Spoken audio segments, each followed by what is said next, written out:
speaker will be David Campbell-Bannerman, MEP. Ladies and gentlemen, it's a pleasure to be here in the South East again. I started life, I was brought up in Tunbridge Wells, just up the road, and my parents until just latterly have been living at Hastings, so it's a pleasure to be here, and I know many of you. Ladies and gentlemen, I believe that what is needed in the next leader, above everything, is stability. At the party conference, the media were saying to us, your party is becoming a joke. You have had 4 leaders in 1 year. And I thought, that can't be right, can it? But then they were saying, Farage, Pearson, interim, new, 1 year. Now, what we need, I believe, for the next 4 years is to have a safe pair of hands. We need stability more than anything, and substance more than anything. I think Nigel is brilliant. And I'm going to stand here, I'm not anti-Nigel. I think Nigel is brilliant. But he can't do everything. And in his own words, a year ago, he said this: it's desperately hard to be leader over there and here. The job of leader of both is impossible. It's not possible for any human being, however talented or hard-working. I think that's right. I think Nigel is very talented. I want him to remain as a face of the party, whilst I get on with the job of professionalising the party. And I think the choice at this leadership election is actually this. Do we want to progress as a party? Do we want to go forward? Do we actually want to become the 4th largest party, or the 3rd largest party in Britain, and mean it, and have a full set of policies, and achieve our objective? Or are we content to fall back on our single-issue politics and just fighting European elections and abandoning the manifesto? That is the choice. I believe passionately in policies, because policies make us relevant. They make us relevant to local elections, semi-elections, Westminster elections. If you don't get councillors, you don't get MPs. If you don't get MPs, you don't get out of the EU. It's as simple as that.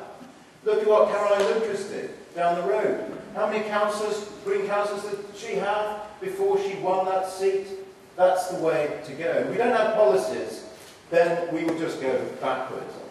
And a study just recently, Leicester University, said that 99% of UKIP candidates, they've obviously been asking you, putting out the forms, 99% want a full range of policies. I represent the 99%. I'm sorry, Tim and Nigel rep the 1%, because they do not believe in policy. Not really. And ladies and gentlemen, I believe in professionalising the parties to take us forward. And I think I've got the right vision. I'm already working on trying to get us 20 MPs. It is possible. Under this alternative vote plus, AV plus. We have an MP who's already put down amendments to the voting reform bill. This is achievable if we work at it. We can have 30 elected peers as well.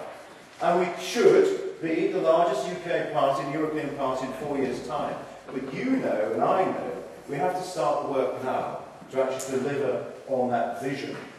Also, positive, we can't just be negative about the EU. We have to set out, in a very convincing way, our vision of a better Britain outside the EU.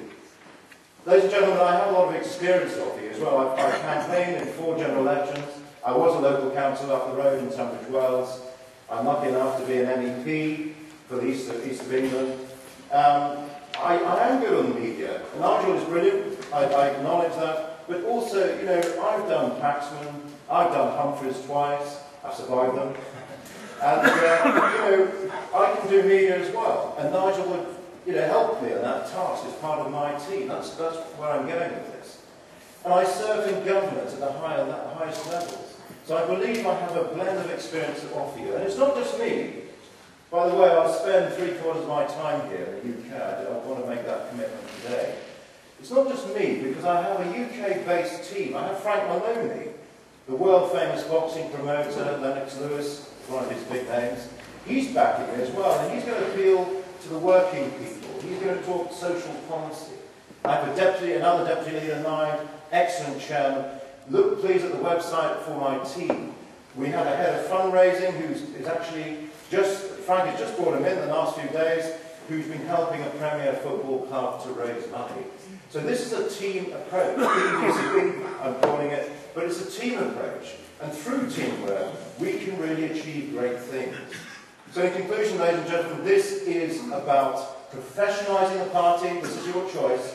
You want to go forward, you want to be bigger, you want to be more successful, more professional, or do you want to fall back into our old ways? It's new UKIP versus old UKIP. It's your choice to make. Thank you very much.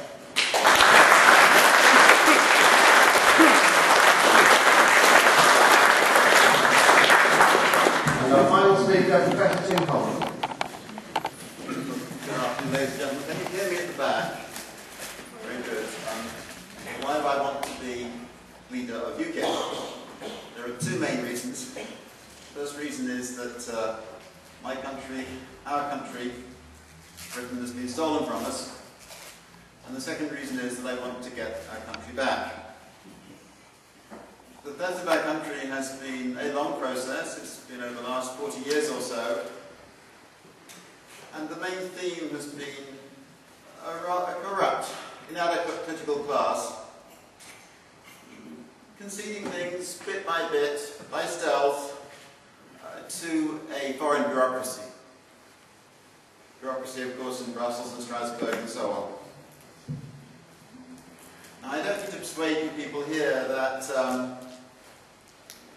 bureaucratic government from a foreign capital is likely to be bad government. And there are many, many examples of that. The Hustings in London yesterday, I've just had a copy of the FT and I showed it. It's £500 million lost taxes, essentially because of the European directive, the Alternative Investment Fund Management Directive, which had caused hedge fund managers to move to Switzerland.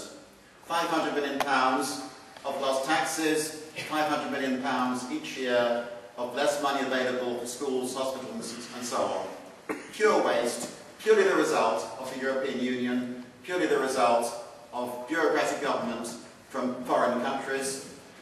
We must stop this. We must get our country back. It's going to be a big job. I have set up a small business from £100 built up into a medium-sized business. Some of that, sure, there's political leadership, there's also a management job. Management job is going to involve an office, it's going to involve letters to branch chairman, it's going to involve lists of journalists chasing those lists. And just talking to you before I came in, there is a huge amount of energy and resources in this party, and it is amazing how many local newspapers there are, all under the UKIP banner, discussing the idea, let's have a weekend house party where we have all the editors of the newspapers, they come together, they chat, they meet, they exchange ideas. Now, this is a big job. Is it a full-time job? No, it's much more than a full-time job. And we know that because I think both Geoffrey Dipton has said that, and also I think in fact Nigel Farage said that a year ago when he stood down.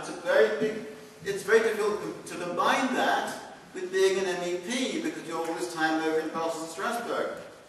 Ladies and gentlemen, I do not want to be an MEP. I do not want to be an MEP.